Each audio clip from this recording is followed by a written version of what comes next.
Kung kailan pinakadagsa mga biyahero, saka naman pumalya ang kuryente sa NAIA Terminal 2 ngayong araw. Wala tuloy aircon sa airport kaya kanya-kanyang paypay ang mga pasahero. Nasa frontline ng balitang yan, si Shaila Francisco.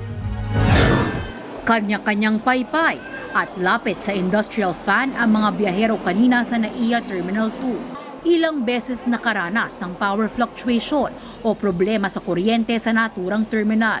10:30 ng umaga nagsimula ang aberya na nasusundan kada 2 oras. Dulot daw ito na nagtrip o bumigay na circuit breaker dahil sa matinding init ng panahon. Dahil dyan, generator sets muna ang ginamit sa airport. Dahil nga pinagana muna ang generator set, mas inuna o tinutukan muna ang pagsusupply ng kuryente sa ilang basic services tulad ng check-in counters, security screening facilities, pati na ng pag-handle ng bagahe. Ito ay para mapigilan maantala o magkaroon ng cancelled o delayed flights at maiwasan ang siksikan dito mismo sa paliparan. Nasakripisyo tuloy ang aircon sa paliparan, kaya perwisyo ang dulot nito sa mga biyahero. Nakaka-suffocate po yung Mainit feeling. talaga. Mainit. As in, sobrang mainit talaga. Kasi wala namang ventilation kundi yung mga bukas na pinto. Yung pinto kasi hindi naman kayang lumabas o mag-circulate yung hangin dito sa loob. Pasado 3:00 ng hapon nang maibalik ang main supply ng kuryente. Pero natagalan bago bumalik sa normal ang aircon.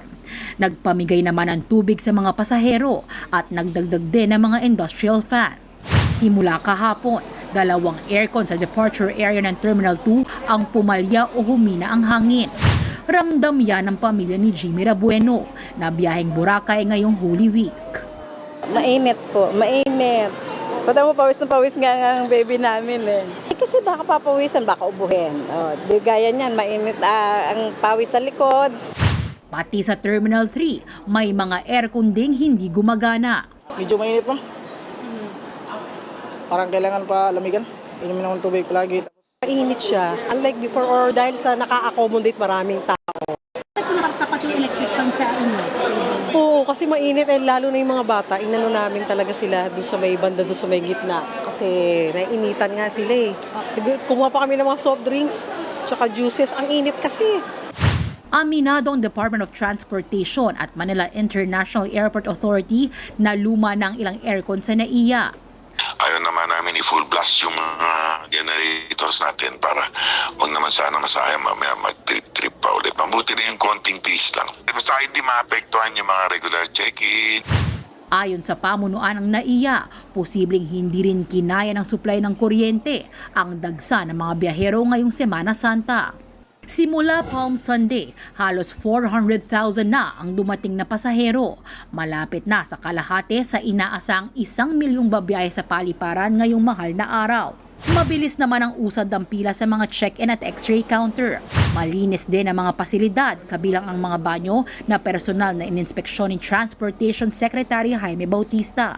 Binawasan na rin ang ilang upuan sa arrival hall ng Terminal 3, kasabay ng paglilinis sa mga ito. Tuloy-tuloy din ang disinfection matapos ang nag-viral na surot, ipis at daga na namataan kamakailan sa NAIA.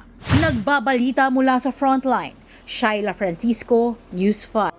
Mga kapatid, Ed Lingaw po, maging maalam at may pakialam sa mga napapanahong balita sa ating bansa. Para sa mas malalimang pagtalakay at paghimay sa mga issue at headlines, tumutok lamang at pag-subscribe sa social media pages ng News 5.